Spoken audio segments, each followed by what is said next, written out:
Magandang araw mga kababayan, magandang araw sa ating mga tagapagsuporta, tagapagsubaybay ng ating Ka-Eric Celis video analysis at video talakayan. Maraming salamat po sa inyong pagtangkilik, pag-like, pag-share at pag-promote ng ating mga videos, pag-campaign ng ating subscribers at pag-invite ng marami pang viewers sapagkat nakakatulong po ng malakihan para sa paglago ng ating YouTube channel at pati na ng ating Facebook account na Ka-Eric Jeff Celis at ang ating YouTube channel ay Ka-Eric Celis YouTube channel. Utang na loob po namin sa inyo ng aking pamilya ang inyong pagtangkilik at pagmamahal at mga pagsuporta. At palagi po sa nagtatanong kung paano kayo makakapagbigay ng pangkapipang tulong sa ating mga advocacy programs, you don't need to send that much. 5 pesos, 10 pesos, okay na po. Tinitipon natin yan para sa ating Bangon Sambayanan People's Movement. Ginagamit natin ang mga pondo na nakakalap natin for advocacy forum, community meetings, at iba't ibang mga pagtitipon sa iba't ibang bahagi po ng Metro Manila at sa paligid ng mga lugar at maaabot natin ang taong bayan direkta sa pagpapaliwanag doon sa hindi nakakapanood ng ating mga video analysis at video talakayan.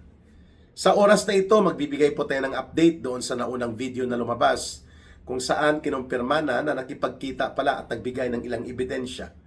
Itong si, baka makalimutan ko yung numero bago itong topic natin. Ang ginagamit nating number for GCash line and line of coordination ay ang 0916-308-7710. Uulitin ko po 0916-308-7710. Rohilda Celis po ang name, yan na rin po ang GCash line, yan na rin po ang line of coordination and support po natin. Ayan. Una nating nailahad sa naunang video analysis, itong paglalantad ng ebidensya like text message exchanges sa pagitan po ni dating Undersecretary Adrian Bersamin na namumuno last time or bago siya mag-retire o mag-resign rather sa Presidential Legislative Liaison Office, PLLO, at ang kategorya ng kanyang posisyon, Undersecretary. At ito nga may pinakita na ilang mga CP o excerpts ng text message exchanges ni Adrian Bersamin kay Congressman Liveste at kumalat ito. Ngunit hindi pa nagsasalita o naghahayag si Congressman Liveste. Napag-alaman din po natin na pumunta at nakipagkita si Adrian Bersamin kasama ang ilang mga abogado doon kay Congressman Liveste sa bahay nila sa Batangas. At ang pinag-usapan ay tungkol sa pagkakaroon niya ng affidavit of the attestation and declaration kung ano talaga ang mga katotohanan sa likod ng mga deliveries, pangungulimbat at pangungutong sa mga proyekto na kinasasangkutan ng gobyerno ni Marcos at Romualdez. At inaantay natin na mailabas ni Congressman Liveste ang naturang affidavit. At ito po ay ginawa ni Adrian Bersamin sapagkat nagkakaroon siya ng matinding pangamba at pag-alala, dapat lang kasi alam natin kung gaano kalupit ang sindikato ni Marcos kapag nagsiwalat ka sa kanila ni Romualdez ng kanilang mga ginagawang pangungulimbat at pandurobo sa kaban ng bayan at pag-abuso nila sa poder at kapangyarihan nila. Kita nyo naman, nangyari kay Yuse Cabral, bigla na lang siyang namatay, nagpakamatay, namatay, whatever, basta patay. So, ayaw din matulad ni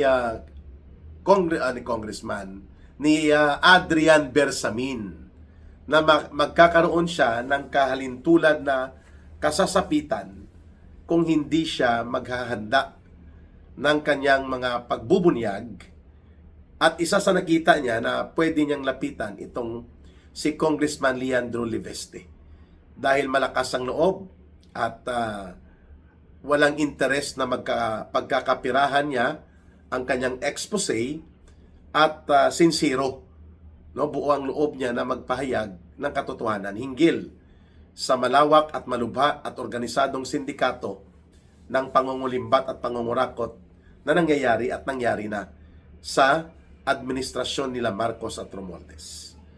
So, hindi nagkamali si Adrian Bersamin sa kanyang agam-agam at pangamba na baka mapahamak siya at gagawin siyang fall guy o sangkala ng sisi at palalabasin na nag-operate lang sila nila Jojo Cades na isa rin sa itinurong bagman runner kagaya ni Bersamin, pinangalanan sila ni Saldico sa involvement nila sa sindikato ng pagsalo ng mga limpak-limpak na pera na idinideliver nila Saldico at ng iba pa nila Yusek Bernardo at ng mga iba pang pinagkukuhanan nila ng kickback sa mga projects na ito, mga kababayan, sa infrastructure.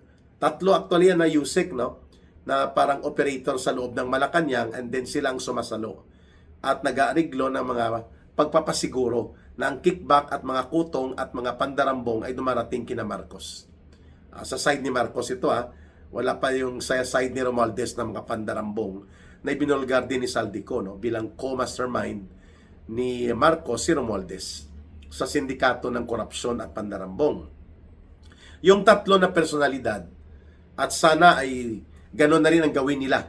Mag-execute na rin sila ng affidavit of attestation and declaration of revelation laban sa sindikato ni Marcos at Romualdez, no? We are referring to Undersecretary dati ito na ngayon ay nawawala na naman at hindi na makita, biglang pinatahimik at umiksit, si Yusek Traigib Olaybar. Itinuro ito ni Yusek Bernardo na tagapag-ariglo ni Lulu Lucas Bersamin at nila Marcos at Pangandaman pagdating po sa ilang projects. Pero nakatago at nakabaon ito si Yusek Traigib Olaybar sa Department of Education, no? Bit-bit ito ni Sani Angara. Bagman runner din ito nila Sani Angara. Itong si Traigib Olaybar. Yusek din ang level niya, no? Taga DepEd siya, pero ang pinapakialaman niya, flood control. Hindi ang pagpapasiguro na maraming classrooms ang maitatayo at makakapag-aral ng maayos sa pampublikong mga paaralan ang mga kabataang Pilipino. Ang inaatupag nitong kolokoy na si Traigib Olaybar ay ang pagkakapirahan, no? Kaya itinuro ito ni Yusek Bernardo ng DPWH na isa ito sa nag-aariglo para kay Lucas Bersamin at sa Malacanang. Itong si Traigib Olaybar na itinuturo din BFF ni Pangandaman. Ang isa pa ay nakatago noon na Yusek sa Department of Justice. Undersecretary Jojo Cades na itinuro ding bagman runner ni Marcos. No less than Saldico nagsabi na yang si Jojo Cades saka si Adrian Bersamin, yan ang mga trusted runner at mga bagman operators ni Marcos Jr.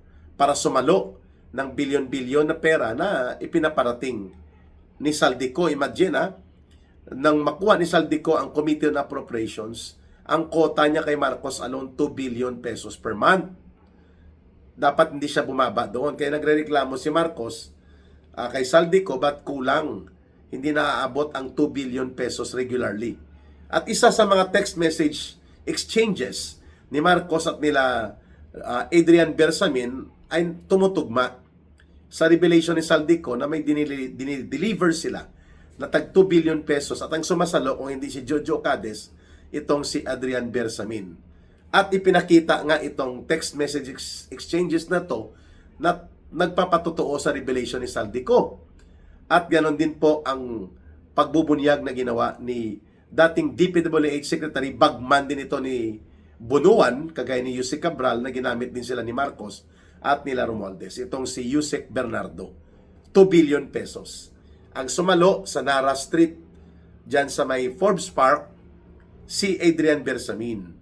At kung hindi si Adrian Bersamin, si Jojo Cades ang nandun. Mga bagman operators ni Marcos po ito. Na itinago, ibinaon niya dyan sa loob ng Department of Justice. Si Jojo Cades, wala na rin ngayon, hindi na rin makita ito.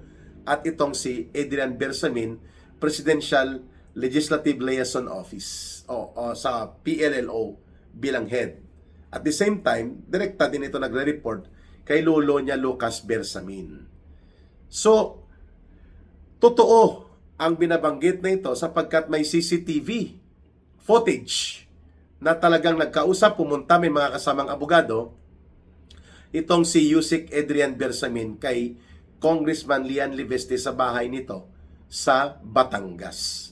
At ang pinag-usapan doon, may turnover siya na mga text message exchanges sa pagitan niya at ni Bongbong Marcos Jr. at iba pa. Hindi pa lubusan at lahat na inilantad ni Congressman Leandro Libeste. Pero kinonfirma na rin po ng iba pang sources like Igay Erese na mayroon ngang mga text message exchanges na naka-screenshot at na-forward na kay Congressman Leandro Libeste mula dito kay Adrian Bersamin. And in fact, mayroon nang kumakalat ngayon na impormasyon din na may kopya na rin po ng naturang affidavit si Congressman Leandro Libeste na galing sa Affidavit of Attestation and Declaration of Revelations ni Adrian Bersamin sapagkat nag-aalala at nangangamba itong si Bersamin, Adrian, na baka makahalintulad ang sasapitin niya kay Yusek Cabral. Ayan.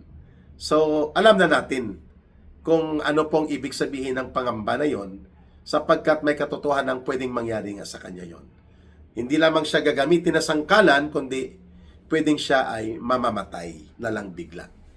Iyan din po ang dahilan kung bakit si Yusek Bernardo at sila Alcantara at sila Bryce Hernandez ay mas pinili nilang makulong na lang o kaya magpailalim sa witness protection kaysa naman katayin sila ng sindikato ni Marcos at Romualdez. So, sino pa ang mga nag-execute ng affidavit? Mukhang si Lucas Bersamin ay mayroon na rin ito. Kung gano'n ang ginawa ng kanyang apo, hindi naman pwedeng hindi lang konsulta ito kay Lucas Bersamin, itong si Adrian Bersamin, no? Di po ba? Ang nagpasok sa kanya diyan ang lolo niya. Apo sa pamangkin ni Lucas Bersamin, itong si Adrian Bersamin. Si Lucas Bersamin, yung dating executive secretary ni Marcos Jr.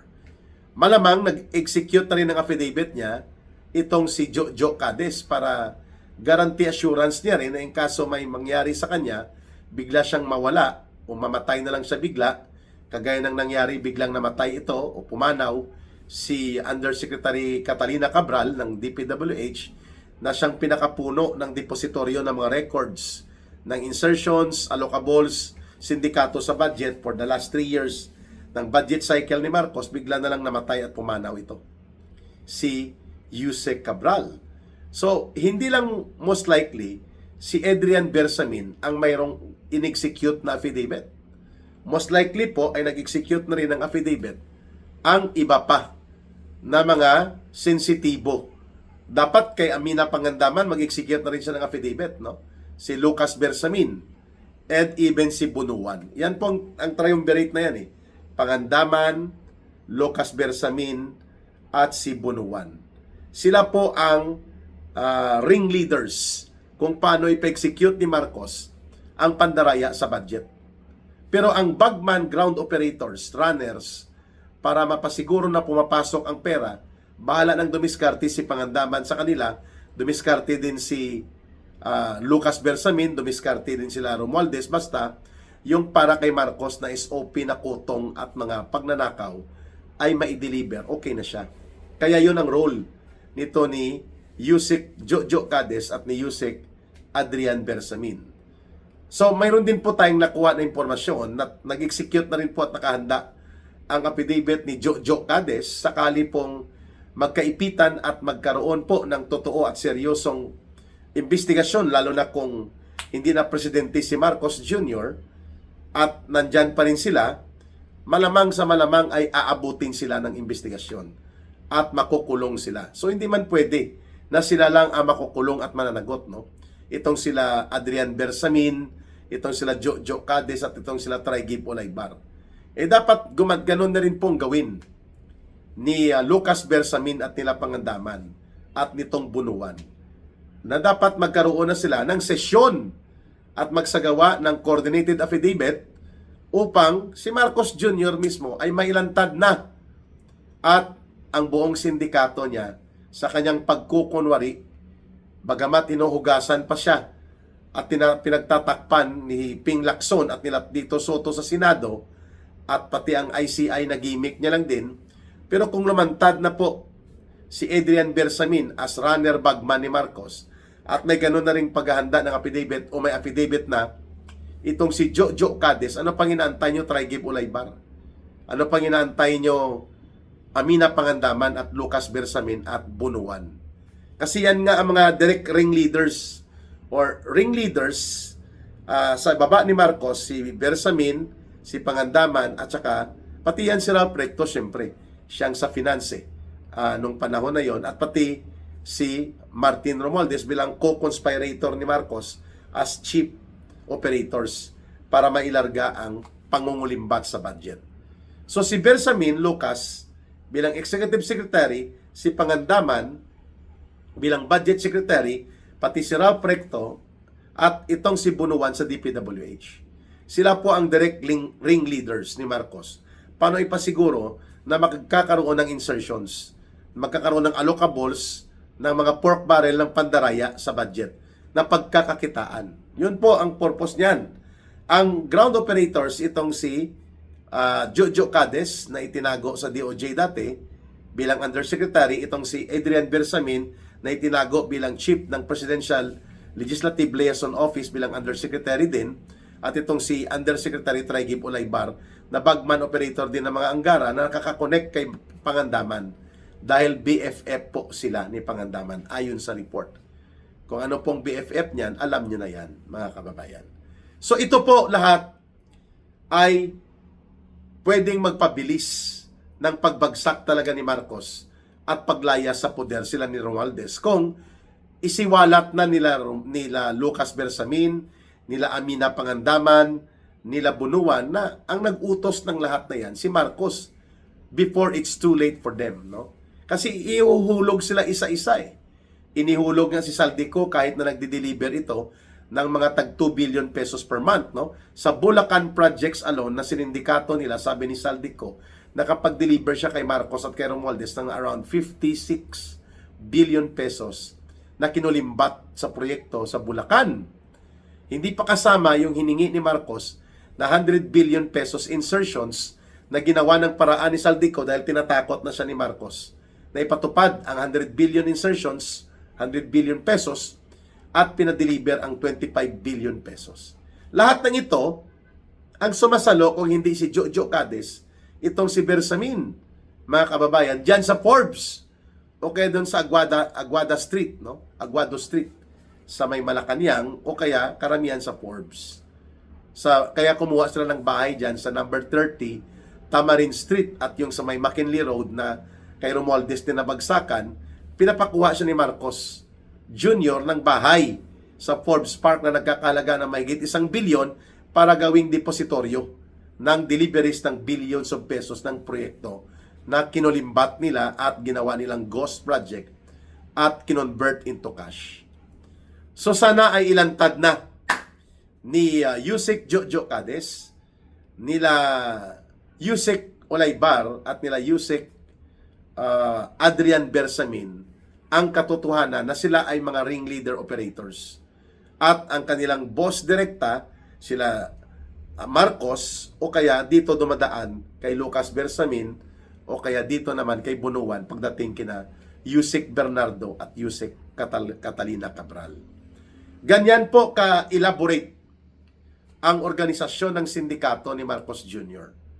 At ngayon, nagpapasalamat tayo sa Panginoon, sa Diyos, na siyang nagbigay ng paraan na lumantad ang katotohanan ngayon, unti-unti nang naaagnas ang maskara ni Marcos. Kahit ano pang make-up ang gagawin sa kanya ni Ping Lacson, make-up talaga. Bakit magaling bang mag-make-up si Ping Lacson? Obvious naman eh. Di po ba? Kahit anong gawing pag-make-up ni Ping Lacson at ni Tuta Soto kay Marcos, at kahit ano pang paiwas pusoy na pagmamalinis ni Martin Romualdez at ng sindikato nila sa Kongreso, ito na ngayon lumalantad. Tumutugma ang testimonya, revelations at mangyayari March 2025 hanggang July 2025 na mga deliveries, mga kababayan. At ito po ay kautusan ni Marcos lahat. Sana po ay gabayan ng Panginoon pa ng lakas ng loob, talas ng isip at proteksyon si Congressman Leandro Libeste nang sa ganun po mailantad niya ang mga nilalaman ng mga affidavit at iba pang mga ebidensyang ibinahagi ni Yusek Adrian Bersamin sa kanya. At ang mga text message exchanges na ito ay magdadagdagan pa ang detalye nito kung ilabas na ni Congressman Libeste. Malamang nagtatago na ngayon o nagsisecure na ng sarili niya itong si Yusek Adrian Bersamin. At ako ay naniniwala na mayroon na rin paghahanda ng affidavit niya o salaysay niya si Lucas Bersamin na lolo niya at pati po itong si Yusek Jojo Cades and maybe pati si Amina Pangandaman at si Bunuan. Kasi alam nila ang karakter ni Marcos at nila Romualdez, kapag ginamit ka na at nagamit ka na, you are already expendable. Ibig sabihin po, pwede ka nang mawala, gawing sangkalan, at ibunton ang pagsisisi ng lahat ng krimen sa iyo. Bagamat ikaw ay operator runner lang o facilitator. Kagaya ni Saldico, winasak ang kanyang pagkatao, hinabol ang kanyang mga ari-arian, pati yung ibang kinita niya sa negosyo, idinamay na rin nila Marcos at Romualdez. At si Saldico ngayon ay nagtatago sa labas ng bansa.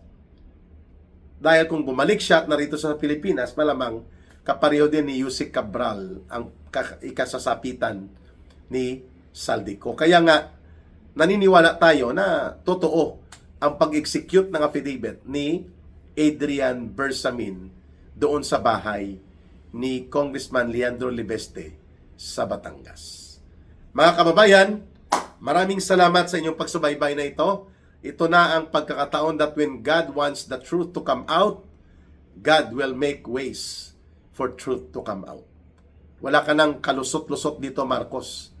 Ang iyong mga digital prints, numero, at pati ang exchanges mo, mayroon ng kopya na hawak ni Congressman Libeste at mukhang isinalaysay na rin ng dati mong bagman runner na si Adrian Bersamin. At mukhang ganoon na rin ang patutunguhan dito kay Yusek Jojo Cades sa ginawa ni Yusek Adrian Bersamin.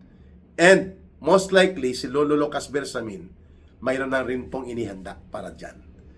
Malapit-lapit na ang pagliwanag ng katotohanan buo sa taong bayan at bahala na ang mamamayan at iba pang sektor kung paano natin tatanggapin na pinamumunuan ng isang sindikatong kriminal, adiktos, at wala sa katinoang matino at maisip na matuwid ang gobyerno natin sa ilalim ni Marcos at nila Romualdez. Maraming salamat sa inyong pagtitiwala, pagsubaybay at pagtangkilik ng Ka Eric Celis Video Analysis at ng ating channel. At huwag nating kalimutan, mga kababayan, palagi nating tandaan, mahalin natin ang bansang Pilipinas. Walang ibang magmamahal nito kundi tayo ring mga Pilipino. Para sa Diyos at sa Pilipinas nating mahal. May God bless everyone and may Allah will be with those who are Muslim brothers and sisters. Bye for now. Mabuhay. Ito po si Ka Eric.